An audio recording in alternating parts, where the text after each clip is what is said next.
আজকে তোমাদের একটা নতুন চাটনি আমি বানিয়ে দেখাবো আর তোমরা বানিয়ে খাবে।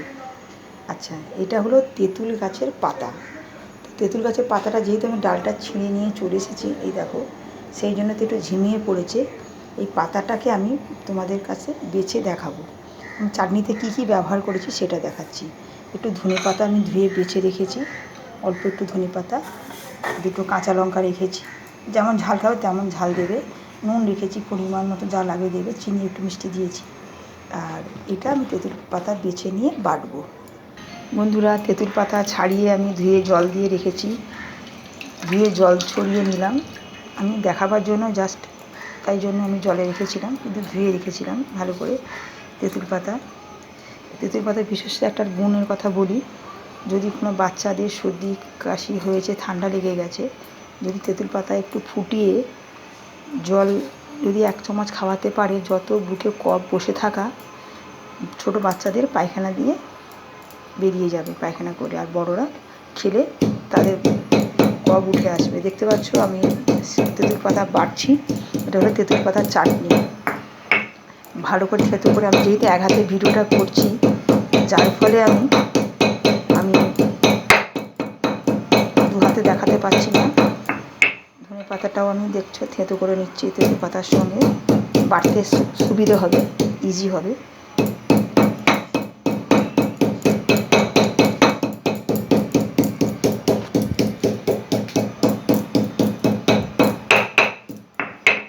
তারপরে আমি কাঁচা লঙ্কা থেতো করে নিলাম। একটু ঝাল ঝাল টকটক মিষ্টি মিষ্টি অপূর্ব খেতে লাগবে। রোদে দিয়ে দিতে হয়, রোদে দিলে খুব ভালো হয়। তোমার যদি বাড়িতে ছাদ থেকে থাকে, চিনি আর নুন আমি দিয়ে দিলাম। এটা আমার মায়েরা বানাতো, এই চাটনিটা আমরা রোদে বসে খাওয়া দাওয়ার পর, ভাত খাওয়ার পর আমরা এটা নিয়ে রোদে বসে খেতাম, শীতকালে রোদ পোয়াতাম। দারুণ একটা চটপটে একটা, আর ভাতে পাতেও খেতে পারো যদি পছন্দ হয়। এটা মিহি করে বেটে নেব। তুমি চাইলে সর্ষের তেল দিতে পারো, একটু সর্ষেও দিতে পারো, আমি দিচ্ছি না, এটা এমনিই টেস্ট হবে। অনেকে রসুন দেয়, আমি তেঁতুলের সঙ্গে রসুন দিচ্ছি না। বন্ধুরা, চাটনিটা অসাধারণ হয়েছে। তোমরা ভাবছো যে তেঁতুল পাতা কোথায় পাবো, আমি তোমাদেরকে একটা সাজেশান দিতে পারি। আমার জিভে জল এসে গেছে, কি বলবো, অপূর্ব খেতে। শিলে বাটলে বেশি ভালো টেস্ট হবে। দেখতে পাচ্ছ এরকম হবে। আমি তোমাদেরকে একটা সাজেশান দিতে পারি, তেঁতুল পাতা কী করে পাবে তোমরা। মাসিদের যে বাজারে যে বসে যারা মাসিরা, বা যেখানে তেঁতুল বিক্রি হয়, ওইখানে দেখবে দানাওয়ালা তেঁতুল পাওয়া যায়। ওই দানাওয়ালা তেঁতুল নিয়ে এসে যে দানা থাকবে, সেই দানাটা একটা টপের মধ্যে গাছ বসিয়ে দেবে। এটা আমার টপেতে গাছ বসিয়েছি। তোমরা সত্যি বলছি বন্ধুরা, অস্বাভাবিক খেতে লাগছে। তোমরা খেয়ে দেখো, অস্বাভাবিক লাগছে যে একটা চাটনি, তোমাদের জিভ জল যদি হয়ে থাকে কারোর, জিভের টেস্ট চলে গেছে, খেতে পাচ্ছ না, এটা খেয়ে দেখো।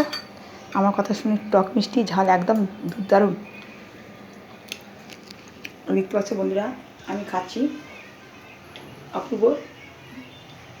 আমি নিজেকে কখনো ভিডিওর সামনে আসি দেখাই না, অপূর্ব খেতে লাগবে।